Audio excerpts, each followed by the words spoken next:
Hi guys, welcome to Robin Hood Diaries today. Thank you for joining me. You know how grateful I am for you sharing my stories with me.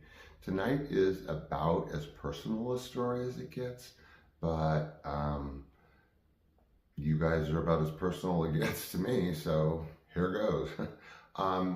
Trigger warning in case there are any about sex work. So I previewed it somewhere along the lines of being a paid companion. And I want to start out by saying that there is no judgment whatsoever in this show. Never has been, never will be. Because there is nothing wrong with this industry and it should be legalized. Point blank. Okay, so Sean's story with paid companionship. So if you're following along with my story, my second passed in 91. I called the following year the lost year. Lots have happened in that year. You got to go back about 1,300 videos. No, not that many.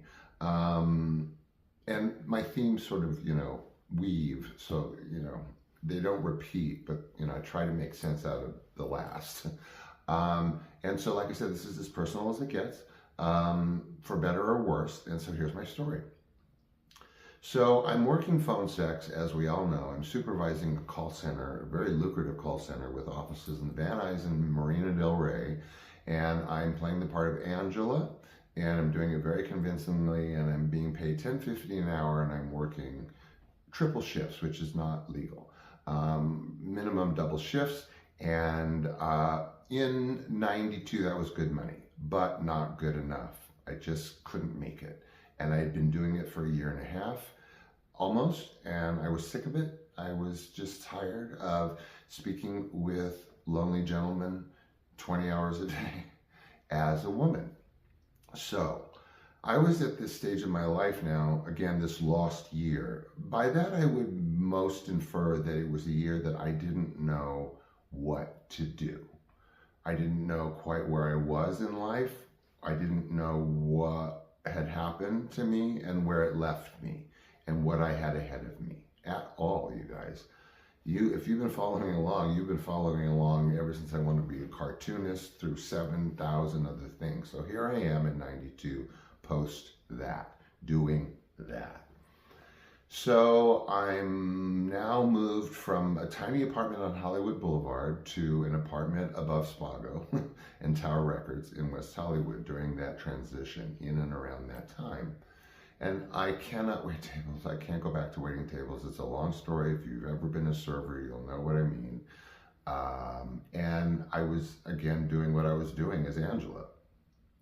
So something, of course, maybe, I don't know if this ever dawns on many people or never, of course, dawns on them in their wildest imagination, but it occurred to me to be a paid companion.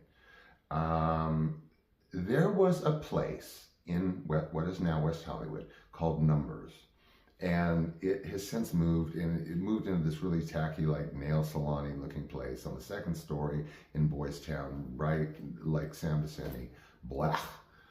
But it was an institution. Why? Because I grew up in Schwab's Pharmacy with my dad, you guys. Literally, I was there every day watching him drink a cup of coffee for 3 hours. Numbers is a tiny place across Sunset Boulevard with these kind of brown lava rock palisades in front.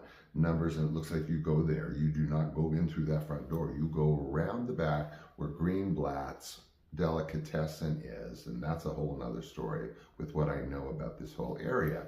And that's where you go into Numbers. Now, Numbers was notorious for decades. It was where gentlemen picked up younger gentlemen for paid companionship. Period, the end. Food was good. Booths and a bar, very small.